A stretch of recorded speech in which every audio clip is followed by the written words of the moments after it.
Welcome to Studio 58A live here at the Jamaica Information Service, our discussion program coming to you live on Facebook. I'm your host, Vaughn Davis. Thank you to everyone joining us online wherever you are around the world. We really do appreciate it. Thank you so much for your eyes. And like how we have your attention, do us a favor, now, man. The same favor we always ask, share this video with a friend or two or 500 so we can have a very lively discussion. And as you watch, remember to send in your questions and your comments so we can put them to our guests. All right, people?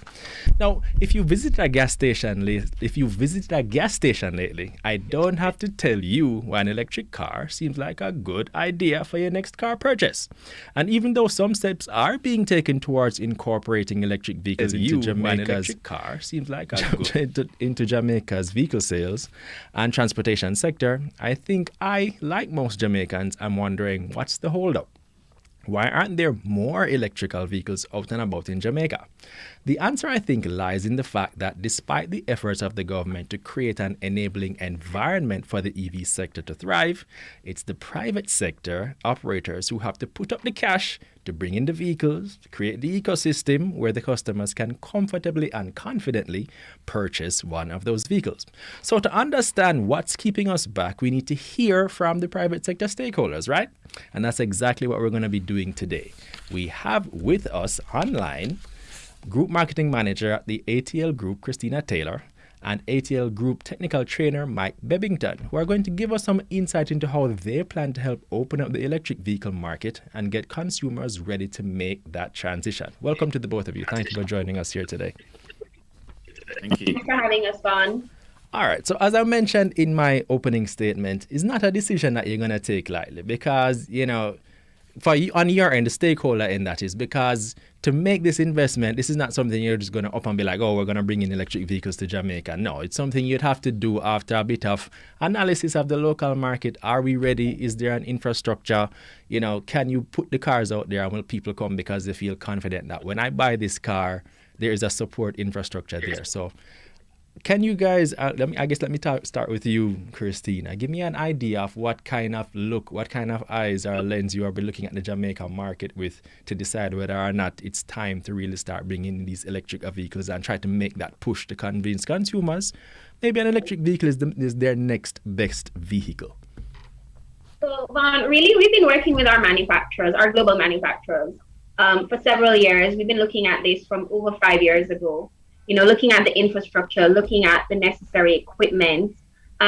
We've been investing heavily for the past few years, through trainings with our regional teams, whether it's our service or our sales team, because electric vehicles work a little differently than combustion engine traditional cars.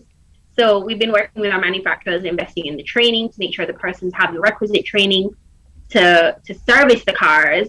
And then when selling it, that the consumer and the purchasers, they can understand the difference between these electric vehicles. Mm-hmm. So we've been working for a long time. Our training started years ago, looking at what needs to be done for infrastructure as well, because these are electrical cars, they need to charge to be able to go. But what the great thing with technology and that it's been advancing for so many years is that the range has improved massively. You can now average 500 kilometers on an electric car. So you could go to Kingston and Negril with change on your on one full charge. All right, that sounds good. Now that people already, that sounds good to me. 500 kilometers, that's a whole heap of kilometers. All right, now, Mike, give me an idea from where you sit from a technical standpoint. As I mentioned, the ecosystem or the infrastructure that makes having an electrical car a good investment in Jamaica. Can you give me an idea of why you think now or where the infrastructure is so that ATL can make the confident decision to start bringing in and rolling it out and marketing to customers and so on? Yeah, it's certainly growing, isn't it? The other day I went up to Hollywell, up to the mountain there, and there's 2 charging points up there. So they're not just around Kingston, they're everywhere. So I think we've got to realise that this change to electric vehicles is going to happen slowly and grow quickly over a number of years. I just moved over from the UK 4 months ago, and it's probably taken us 10 years from when Audi first launched their first electric vehicle to now, where we're at a point where we've got some actual traction there. Last year, I think we sold 31,000 electric vehicles in the UK, and now we're up this year, 64,000. It's doubled. But it's taken 8 years to get here. So I think we need to realise that not everybody's going to take an electric vehicle straight away. So the numbers will be small for the first few years. So the number of charging points tends to grow with the number of vehicles. If we invest in too much infrastructure now, that'll be out of date by the time we get to everybody taking electric vehicles. So I think we're going to start off with it'll be the early adopters will take on electric vehicles. And there's a number of charging points out there, and they'll find most of them are empty all the time. But as more people buy electric vehicles, the infrastructure will have to step up, the kilowatts will go up, and the number of charging points will go up. All right. And you're confident, something you mentioned something curious a while ago, that if we start to roll out the infrastructure too soon, or we go too far too soon, but because technology does evolve and change very quickly, especially nowadays. So if we really decide to go too heavy right away into that network, then we're going to find ourselves obsolete before we know what hits us. That's the lessons we can learn from Europe and America, where they're probably 10 years ahead of us on electric vehicles. They rolled out the network and we called it fast charging. Mm-hmm. Well, 2 years later, that's now slow charging. We've now gone to 50 kilowatts. We've now rolling out 350 kilowatt chargers across Europe. So, we need to grow it up slowly. No, well, that's interesting, because I think I, like most persons, think that what's the holdup? You know what I mean? It seems like, okay, we all know that electrical makes sense. It's better for the climate. It, reduces our dependence on crude oil. So many factors, so many positives. Why is it taking so long? So I guess it's fascinating to hear that you said the charging section, the technology is one of the things, because we know, the last thing we want to do is invest too heavily in technology out here, and then it's obsolete, and then we're stuck with it, so to speak. You know what I mean? Yeah. All right. Now, let me switch the conversation and ask. Let's get granular with it. What is the difference between an electric car and a gasoline-powered car? We think we generally understand it, but let's just go there and just get it out of the way. What's the difference, really?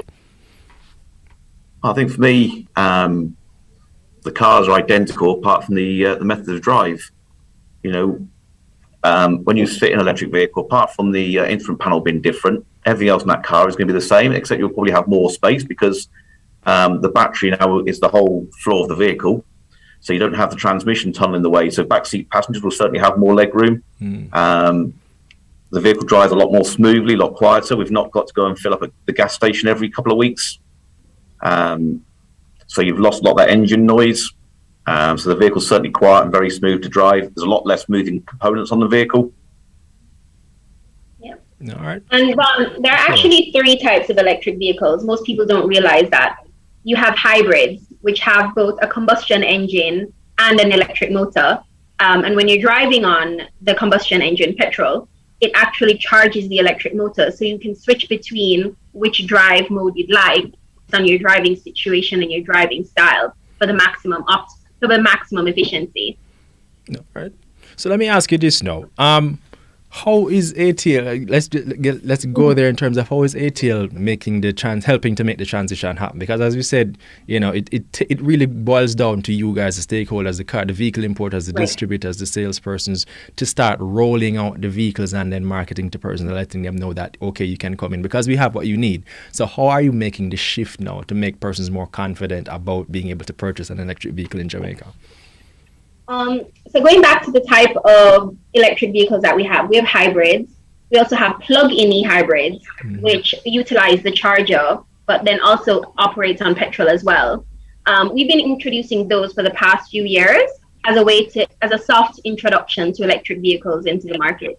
And then you have full EVs, which rely solely on electricity. Throughout the past few years, we've been investing. The ATL Automotive Group was actually the first entity to install an electric charger in Jamaica, and that still remains a free charger to this day, and that's located at the AC Hotel Kingston, right behind BMW and Mini on Lady Musgrave Road. Yeah. So in terms of investment for the infrastructure to make sure we are where we need to be, like I mentioned, we've been undergoing training. Like, the training has to be. Might mention the differences between an electric vehicle and a traditional car, but there's so much more to it than that. It services differently, batteries and the cells versus a motor. Also, as well, we've been working with our stakeholders like the Jamaica Fire Brigade, because in the event of an accident, you can't just chop the car to get the person out. these are electrical wires that could cause a fire. So Mike has actually been working with the Jamaica Fire Brigade to safely train them on how to extract persons in the event of an accident. All right, we're going to stick up in. We're going to come back to that, Mike, because that sounds extremely interesting. I appreciate that. Now, let me go even further into the infrastructure, or shifting preparing the way, so to speak, to let consumers be more confident about being able to purchase electric vehicles. Now, what kind of, apart from me who's just thinking, okay, yeah, I don't know anything about electrical vehicles, what are some of the things that are some of the challenges you're expecting to buck up? Because it's not just necessarily the idea that people don't know about them. People might be a little bit intimidated by the technology, you know what I mean? I'm just wondering from that perspective, what are some of the things that are the challenges you're anticipating that you might have to hurdle, or to get more persons comfortable with the idea of owning an electric vehicle, so that the local taxi man, the man who's selling fruits or whatever, might think, you know what, let me put on my gas-powered vehicle and maybe think of buying an electric vehicle to start do my little small business or whatever the case may be. To be honest, Vaughn, there are a number of myths that we're looking to dispel with our awareness and educational campaign. A lot of persons have range anxiety. They're very worried, like you mentioned, the infrastructure needed with the amount of EVs on the road. So people are worried that they're going to drive, they're going to go on the road, and then they're going to get caught. That's really not the case, because there's so many. The range has increased so much now that you can drive from one end of Jamaica to the other on a full charge. Also, the fact that we now have charging stations in pretty much every major parish, with more to be rolled out by private entities throughout this year. So I think range is definitely something that people are going to question. Also, as well, the fact that, electricity, the cost has been increasing. Right. But if you do the calculations like Mike has, it'll actually show that when you charge, even now with these current rates on the kilowatts, it's actually much cheaper than filling up at the petrol station. All right, Mike, over to you. What are some of the myths that you're encountering as you go out there and interact with members of the public, try to get them to understand what are the different factors involved in owning an EV?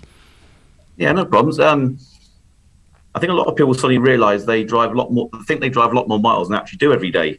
So that sort of gives this fear that Christina's been alluding to, this range anxiety. But for me, it's a complete change of mindset. At the moment, we would go to the gas station and fill up once a week, every 2 weeks, and we'll put in a full tank of gas, and we'll drive that for 300 to 500 kilometres. With our electric vehicle, it's like your cell phone. You probably charge your cell phone every night, and when you go and plug it in to charge it, you're not charging from empty to full. And a lot of people seem to have this in their head. They're going to charge from empty to full every day. Well, your cell phone, during the daytime, you probably plug it in and get a quick charge somewhere. Then at home, at night, you'll charge it fully. So next day, you wake up with a full charge in your battery. That's the mindset that's got to change with electric vehicles, that we charge the vehicle like our cell phone. So the idea would be having a home charging point and being able to charge your vehicle every night. So every morning, you've got a full tank of gas, if you like. That sounds great. The fact the vehicle's got 300 to 400 kilometre range or excess range of kilometres, but you still start that every day, where your gas car, you're using that over a 2-week period. So it's like, I suppose, when you go onto a new social media platform, you're all a bit nervous. What do I do? How do I do this? And then once you get on there, you figure it out quite quickly and get very comfortable. And I think owning an electric vehicle was this paradigm shift away from the gas to the electric. But I think most people, after 1 or 2 weeks, feel very comfortable with it. People like me, I detest going to the gas station. I will run my petrol. I run my gas car down to the lights on, the lowest I can get it. I do not like going there. With electric vehicle, I'm charging it every night, so I don't have to worry about it. Well, my house becomes my gas station. Guys, just to switch back to let persons know, we're here talking about electrical vehicles in Jamaica, the idea, what we're going to do to open up the market, how ATL is playing a role in that, getting more cars available, making persons more comfortable with the idea of getting behind the wheel of an electric vehicle in Jamaica and feeling confident driving it all around the island, knowing that you're not going to run, you're not going to break down and not find anywhere to charge the car. You're going to have different ways of being able to successfully and confidently operate the vehicle. We want your questions, we want your comments, send them in any any idea or any concern you might have, any myth, anything at all that you're thinking about an electrical vehicle, send it in so we can ask them to our stakeholders here so we can get all those questions, answers, those myths busted, so that we can have a lively conversation. We got one here from Autumn Breeze Passar. So she's so much happier when she can hear what's going on in the island, and we're happy to be able to bring that to you, Autumn. So if you have any more questions, drop them in the comments so we can keep the conversation going both ways. Anything you want to ask, anything you want to know, we're just glad that you're paying attention and watching. All right, so thanks for dropping in. All right, now, Mike, Christina mentioned it a while ago, the idea of working out the calculations, because I think most of us are trying to decide whether or not it really makes sense financially. Christina says, okay, maybe if you work out, you crunch the numbers, it might work out cheaper, but is it really? I mean, is it really cheaper? Because that's the big question. Is it cheaper than taking the money and going to the pump and filling up? And how are you so confident that it's cheaper? Give me an explanation. I think a lot of it's a mindset again. People seem to know how much electricity they spend and how expensive their lighting bill is. But nobody really considers when they fill up with gas. They know it costs a lot of money to put it in, but they don't really know how much per mile or how much per kilometre that gas is charging them. So when you work it out, even at the moment, the gas price is very high, electric price is very high, electric still comes out cheaper. So I worked out my calculations on the estimated range of the e-tron with the 95 kilowatt hour battery is 440 kilometers on a charge. So to charge that at the moment at current JPS rates, so this is the most expensive electric, not the cheapest electric, it worked out about $7,000 for a full charge to get that 440 kilometers. To put the equivalent amount of gas in, at the moment I looked at an average price of $230 per litre of 90 gas. And to get the equivalent range would cost me nearly $9,000.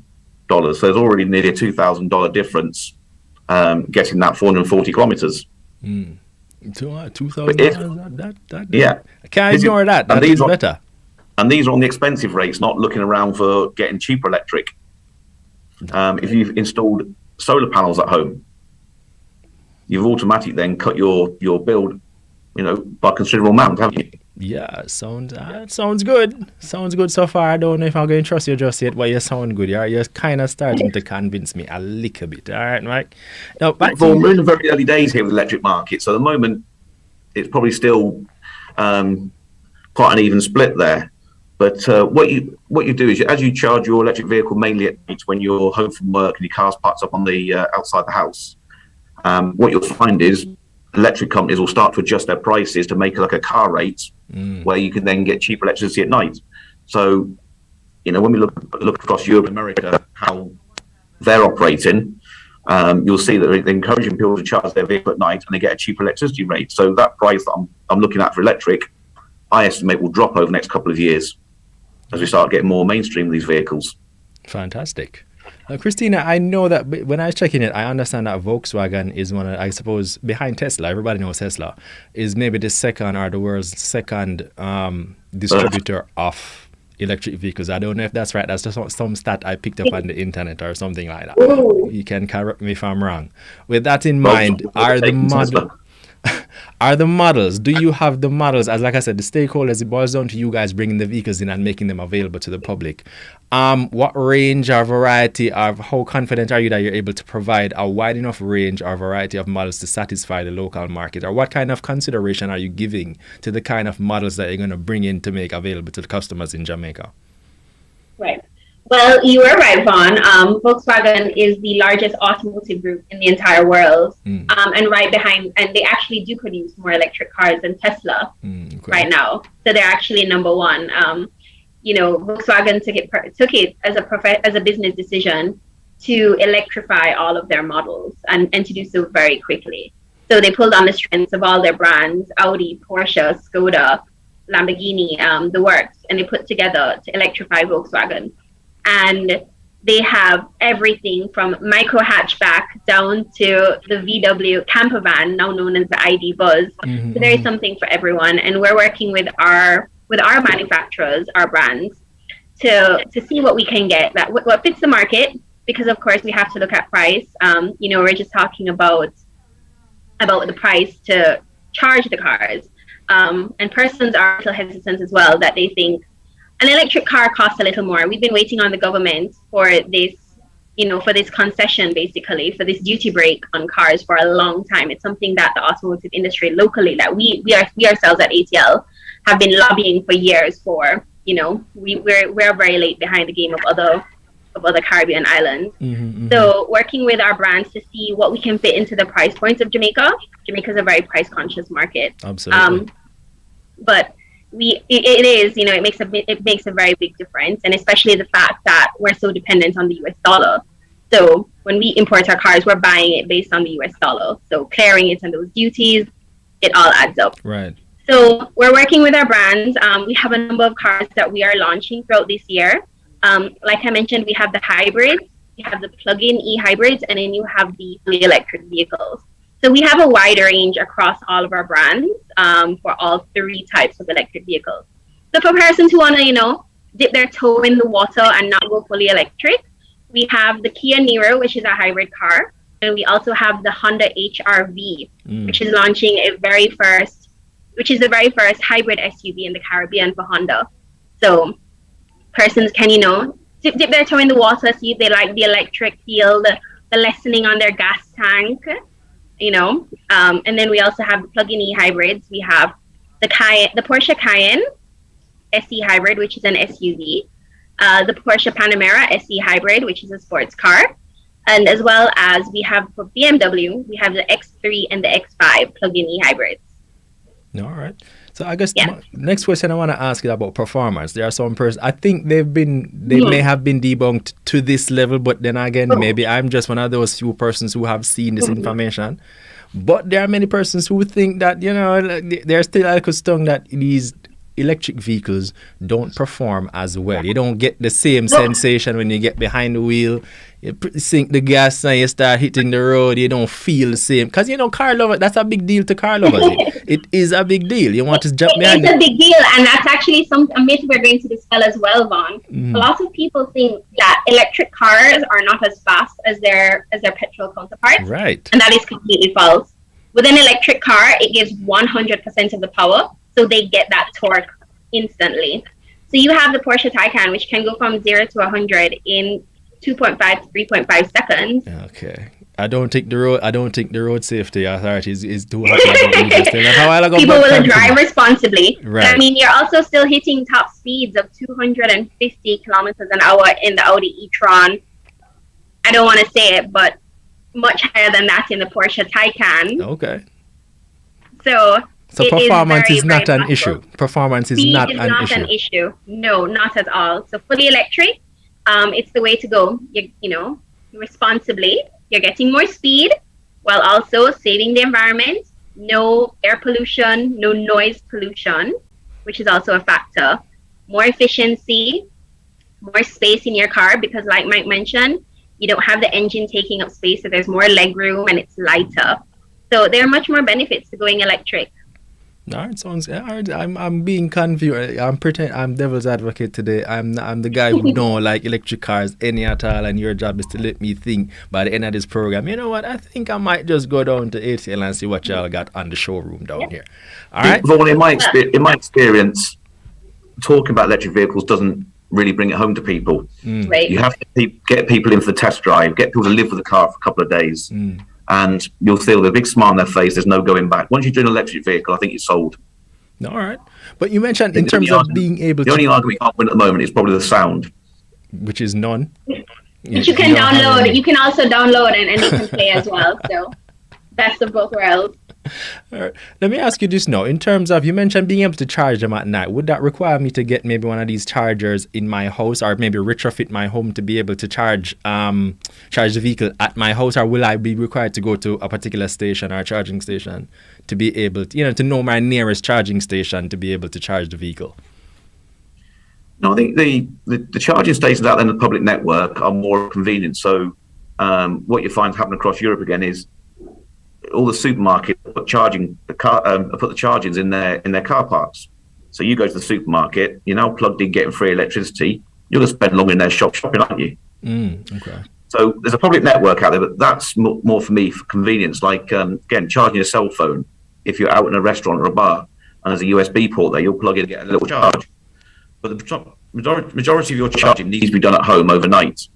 So ideally, what we need to do is get people to purchase home charging points, which aren't that expensive. The price is coming down. We're talking about 7 kilowatts for a home charging point. Okay, so it's relatively affordable, so to speak. Yeah, it is, and we actually work with our customers. So one of the mandates that we have, that as the authorized dealers of these brands, if you purchase a plug-in hybrid or a fully electric car, we work with SolarBuzz, who's a third-party company, who will install. They come to your house, they do the site visit, they confirm that you have the necessary specs, confirm wiring, the electrical outlets and needs, to your house, or it could be your office, wherever you choose to install it. And then we work with you to get it installed, make sure you're fully satisfied and that you have the charging requirements for your car. All right, sounds great. So I guess, because I would imagine that's one of the bigger concerns as well. The idea that every time I want to charge my car, I have to go and park up in some company's parking lot or something like that. It's a bit of a turn-off, as you can appreciate. So like Mike mentioned, it's going to become a lot more lifestyle. You'll see charging stations popping up at supermarkets, restaurants, golf clubs, offices, persons that have large entities, because you want persons to be able to charge while on the go. All right. So another question that came in quickly from David Clark. Thanks, David, for your question. Really appreciate it. Lovely question, actually. He's saying, hi, what about commercial type vehicles? Examples, double cab pickup. So that's a logical, in terms of wanting to have, maybe go beyond just a personal vehicle, or, maybe something for your business or something for that kind of a more a heavier duty vehicle, so to speak. Yeah. So, that's already happening now. We've already got electric vans, electric light commercial vehicles, even heavy commercial vehicles now with battery packs in. The batteries are just bigger and the motors are just bigger. I think what will probably happen going forward is the heavier vehicles will probably go to hydrogen. They have a hydrogen fuel cells. They're creating the electricity on the vehicle rather than storing it. Okay.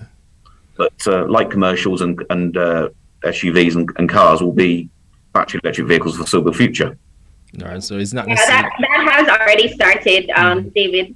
So you'll see a lot more electric vehicles, not just sedans, but there already are SUVs. The Audi e-tron is an SUV. The Porsche Taycan, Taycan is a sports car, but Porsche will be introducing the Macan, which is an SUV next year. That will be its first fully electric SUV. But a lot of the global brands, they're already making mandates and promises from years ago that by 2025, half of their fleet will be some form of electric. And by 2030, they will stop producing combustion engines. So it really is only a matter of time. None of the brands that we carry right now have an electric pickup, but Volkswagen does have electric commercial vehicles, such as the ID Buzz, which is the VW camper van, which we knew from the 70s, which has evolved throughout the years. So also the Volkswagen Crafter has gone electric as well. So there are commercial vehicles available, and it's only a matter of time before they're available in Jamaica. All right, David. So hopefully that answers your question. Give them some time, a little bit more time, as we, I guess, you have to kind of crawl before you walk. You have to see what the marketplace is telling them before the different manufacturers, the different distributors rather. See what the market is telling them before we go. Okay, maybe let's go switch to commercial vehicles and take it in that direction. But that's a very good point to raise, and something to leave with our guests, so that hopefully, because it's not necessarily just big companies or corporations who might want to have a fleet. It might just be a person who does deliveries, or a person who travels around the island on a regular basis and needs that kind of capacity, and would also want to benefit from electric vehicle to be able to do their business. So it's something for you guys to think about and consider whether or not to make those pitch to different entities, different small business owners, different corporate entities who want to utilize heavy duty vehicles, because as they say, everything travels on a truck. So it's only sensible that this is something that you guys are gonna have to think about. Now, let me swing things back to the talk of the ways in which you're collaborating with the different stakeholders locally to ensure that the infrastructure is available. We mentioned before that you're working with the firefighters to ensure that they are better able to understand the mechanics of the vehicle before they go to, take certain actions if they need to rescue somebody or to out a fire, whatever the case may be. So talk to me a little bit more about that. And then we mentioned before that you're working with the students at Jagas at Heart. So talk to me a little bit more about how you're working to create that ecosystem to support EVs in Jamaica. Yeah, certainly. We've already held an introduction session with the AA. to sort of show them what they need to want to break down. We've done some sessions now with the fire brigade. I think we've had about 50 firefighters attending those training sessions. What we're trying to say is the electric vehicle is no more dangerous than the gas vehicle. It just presents different challenges.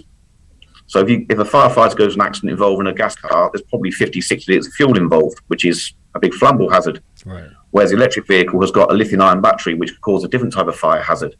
Electric vehicles are 10 times less likely to catch fire than a gas car. But when they do, there's a different challenge to putting them out. And as Christina says, also about if we need to cut the vehicle, there could be high voltage cables running through that vehicle. So all we're really making them aware of is the different challenges they'll now face when they go out to a vehicle involved in an accident. So we're showing them how to safely shut the vehicle down, so it's safe to now start to cut the bodywork and remove the roofs, etc. Also giving them tips on how, if they do need to present a fire on an electric vehicle, how they tackle that fire. And this is just our first stage of training with them. What we're going to look to do in September, October time, when the electric vehicles start to arrive here, is get them in for another session with hands-on, and we can show them more hands-on how to work with the vehicles.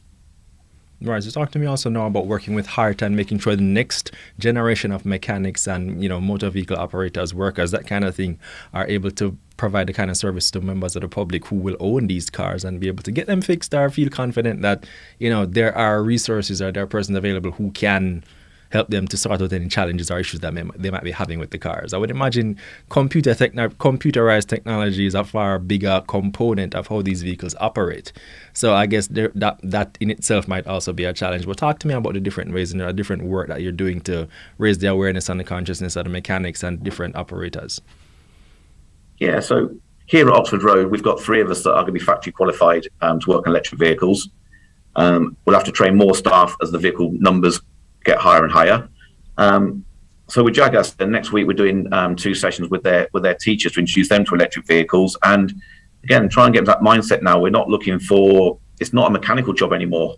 Okay, you still got brake, steering, suspension on the vehicle, but there's no engine, no gearbox, there's no that sort of mechanical stripping involved. It's all about now being able to remotely diagnose the vehicle, safely shut the vehicle down, and then replace that component. So what we're trying to get them across to is we're looking at sort of 3 levels of technician to work on electric vehicles. We'll have what we call EIP, electric instructed person. So this person can carry on servicing the vehicle, changing brakes, tyres, suspension. They're aware of the high voltage electric, but they don't work on the high voltage electric. Our next level, which we need to train people to do, is high voltage technician. They're the people that can shut the vehicle down, make sure there's no high voltage flowing through the vehicle, and diagnose and replace components. And then our expert level will be able to work on the batteries, because they'll still be live, they'll still be high voltage. And our policy with the high voltage battery then is initially we can replace the modules. So a high voltage battery is made up of typically 30 to 34 modules rather than one big battery. So what we can do at this level, at the leadership level, if we have some faulty cells in a module, we can replace that module. If need be, we can replace the battery. So we need to have those 3 different levels of expertise going on. So there's people who can work on electric vehicles that don't work on the high voltage, but are aware of high voltage. Those that can work on the high voltage components and diagnose the faults, and then those that can work on the batteries. No, so that's fascinating. Now, so basically, there's a whole it's a whole different kind of vehicle, so because you said there's no gearbox and suspension. It's like indulge me for a second. Indulge me and let me understand how big the difference is with how these EVs operates relative to how the typical, old-timey car operates. So the big difference is you've got high voltage cables and high voltage components. Normally you work on a standard vehicle, you're talking between 12 and 48 volts, which doesn't cause anybody any harm. So now we're working on 800 volt vehicles, and that's going to hurt. To me, it's no different than working on domestic appliance. People come out and fix your washing machine, they work on the air conditioning at home. That's all still high voltage. So the mindset now is going away from traditional mechanic, all covered in grease and oil, to now being somebody who's more of an electrician, working on electric components. Okay. All right. Well, I guess the future is coming because I think that whole appeal of the mechanic getting under the hood and doing that kind, like you say, covered in grease, covered in taking the cars apart and doing all of that. That appeal is part of it. But I guess this is the future. This is the way it's going. So I guess we have to just get there and join us in the 21st century, right? This is just what this is. It is what it is. Right. Now let me ask you, Christina. One of the things I'm maybe this is a selling point. I don't know if you want to take this on, but let me just ask all the same.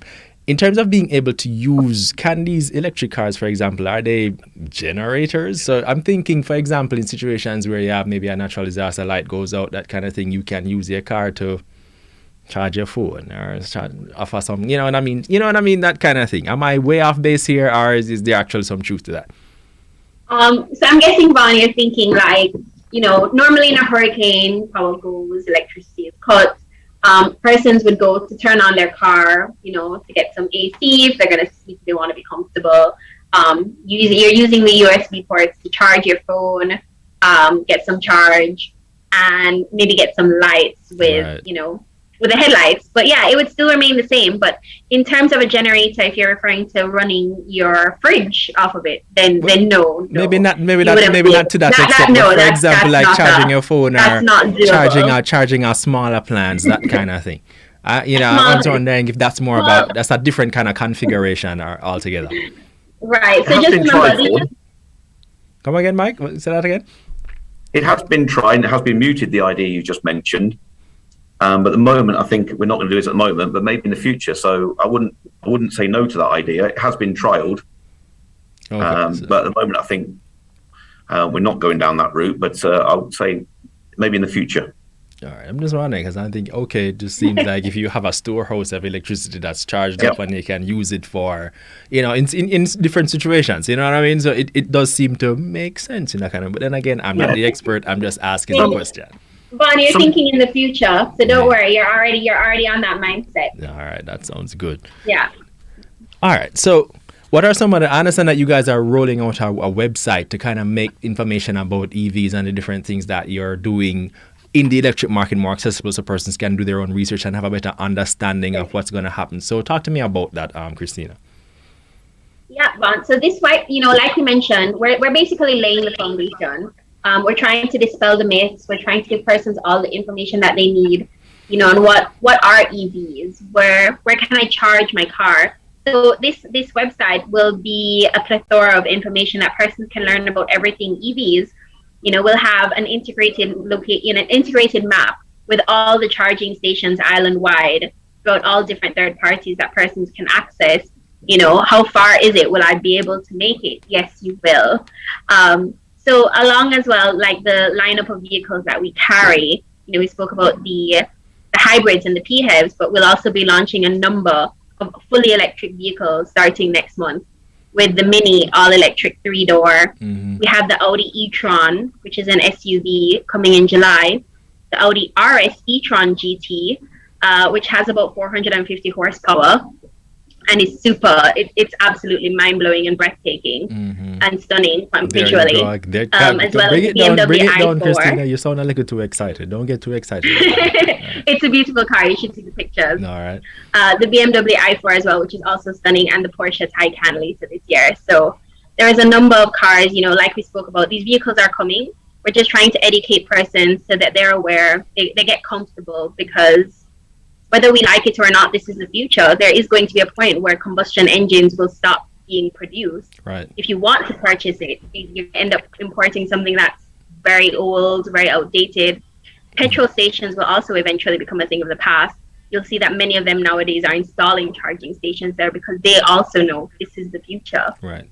So this site will be a one-stop shop where, what cars are available, what's the differences.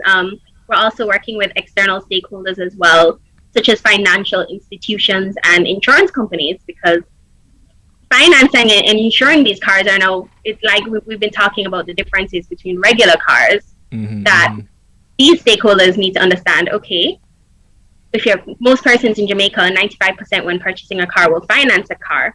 So these financial institutions need to make sure, they're going to get their value back.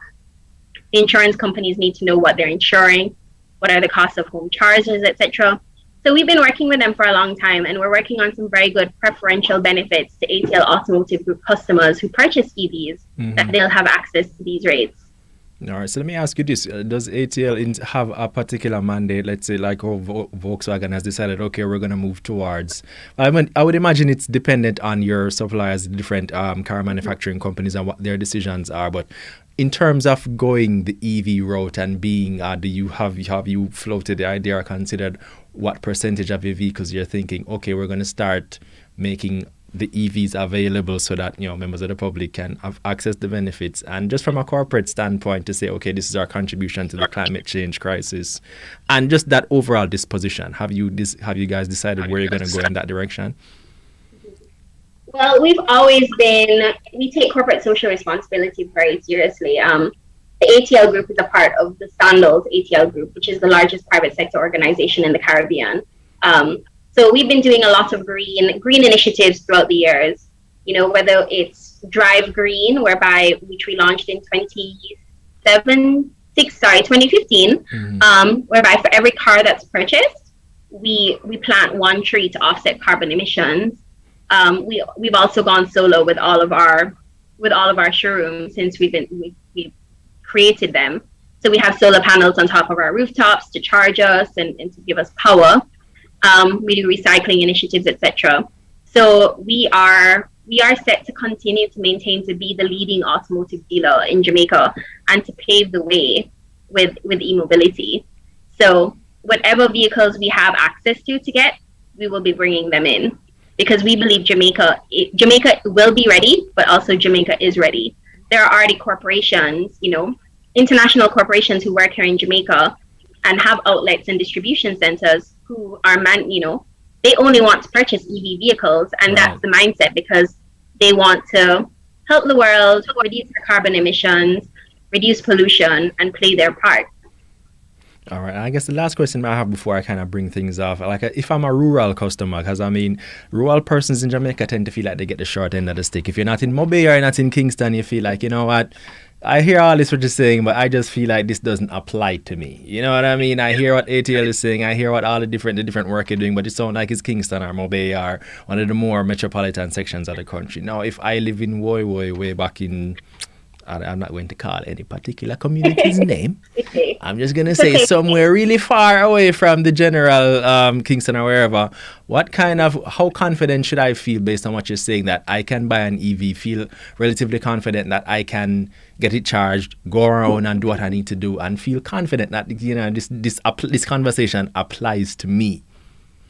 You know, Vaughn, it already does. We've been working with Evergo, who is a regional charging infrastructure. They're based out of the Zamrep, but we've been working closely with them, and they've been implementing chargers at a rapid rate. You know, there are already chargers in, I'll just include all the parishes, but they already have in Kingston, in Ocho Rios, St. Anne's Bay, Montego Bay, Savannah Lamar, Mandeville, and a few other parishes which will be rolled out. They plan to do 74 by the end of the year.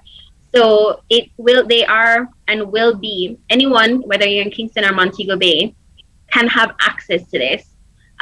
Something as well that persons don't realize is that electric vehicles actually require less maintenance.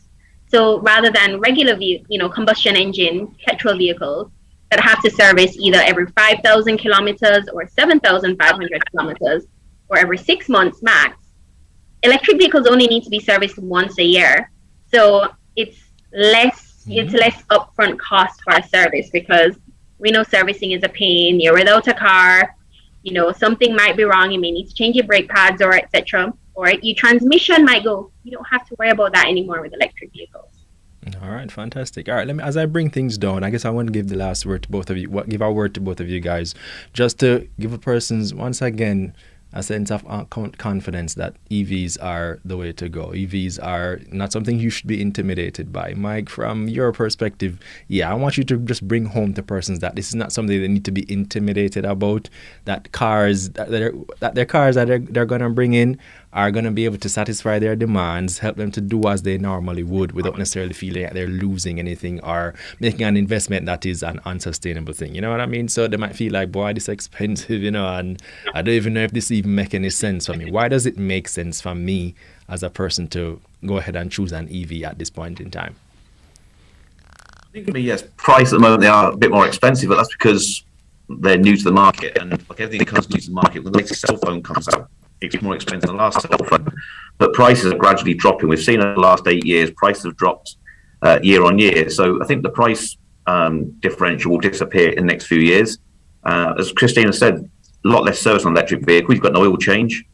The vehicles are so smooth to drive. When you're sat in an electric vehicle, it's a lot more quiet than you get in a petrol vehicle, and everything's familiar around you. They're like a more refined petrol vehicle, really. Mm-hmm. So I think people will be much more happy with the vehicles. Quick question here. We got a question online, Roshane Bailey. Thanks for the question, Roshane. I appreciate that. A person's asking, what about battery replacement if ever that becomes an issue? How do you proceed with that? Well, manufacturers are giving very extended warranties on the battery, because the battery now is potentially half the price of the vehicle. But I think what we need to get across to people is it's not one big battery. You've basically got 34 little batteries in your vehicle. So what we can do is a bit like now with an engine. You don't replace the whole engine. You can replace the head gasket, you replace the head. We could actually replace one of those 34 modules. So we can repair the battery like carrying out a standard engine repair at the moment. And so there is the feel-safe part there where manufacturers give like 8 to 10 year battery warranties. So I don't really see that being an issue, to be honest with you. All right, there. Hopefully that clarifies things for you, Roshane. So, hey, Mike is very calm, very confident about it. Hey, it's not a problem. If you have an issue, we'll just fix it. Simple as that. All right, Christina, last word to you. Talk that once again, just drive home to members of the public that, hey, you know what? Electric cars are here to stay. You've got them covered. You've got all that they need. The infrastructure is being built out so that they can confidently come to ATL and say, you know what, I want an EV. I think you guys might have the option for me. Well, Vaughn, like we talked about, there's so many advantages to electric vehicles that when you start to weigh up the pros and cons, it weighs heavily on the pros. There's so much more advantages. So when persons see it, and like Mike mentioned, when they start to see them on the road, it will build user confidence, consumer confidence. So they're going to become much more normal. You're already starting to see, some Teslas on the road here. There are also like Nissan Leafs, etc. But when they start to see and the promotions and the investment that a lot of us private stakeholders have and are investing into Jamaica, that there's nothing to be afraid of. Private entities like JPS, Evergo, ATL, they wouldn't be investing these millions of dollars if it was unsustainable. Absolutely. So we believe, and we firmly and strongly believe that this is the future. We know because we're seeing it elsewhere globally. So it really only is a matter of time, but we're here to help persons. We're going to have this microsite that answers any questions. Of course, they come to any of our showrooms and ask questions. All of our sales team are trained. They can tell you about the electric models that we have and, allay any fears that persons have. Did we mention what the site, what the website is? Did you tell us where we can, what's the name of the site? Where can we go to get the information? So the site will be going live on Saturday, and persons can go to www.atlautomotive.com to learn more. Or they can visit any of our showrooms. Our Honda Kingston showroom is located at 47 to 49 Hagley Park Road. We're here at ATL at 1C to 3 Oxford Road. We have Porsche Service Center, Audi and Kia Kingston. We also have Volkswagen at 29 Old Hope Road. BMW and Mini, 38 to 42 Lady Musgrave Road. Mm-hmm. And of course, we're in the second city, Montego Bay. We're in Fairview Plaza or Units 1 to 3 Vogue City Center. All right, so there you have it, people. Lots of information out there. You can check out ATL Automotive, get some information if you want to get more, if you want to do your due diligence before you make this kind of investment and go with a view to actually purchasing one of these vehicles, right? If you want to understand what's going on from the government's perspective, you can always check out the Ministry of Science, Energy and Technology to understand the different steps that are being taken to create the atmosphere, create the environment in which electric vehicles are going to operate smoothly in Jamaica.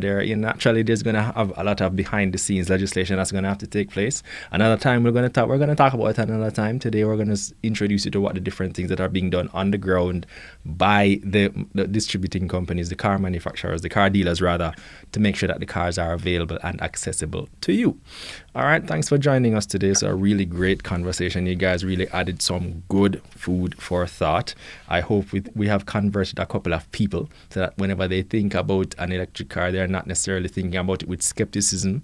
They're thinking about it with, okay, I think this is what's going to happen. And realistically, I think a lot of Jamaicans, the next vehicle that they purchase is more than likely going to be an electric car, because this is just where the world is going. It's something that's coming, and we're moving far away from the combustion engines as each day and every hour and every, as the days go by.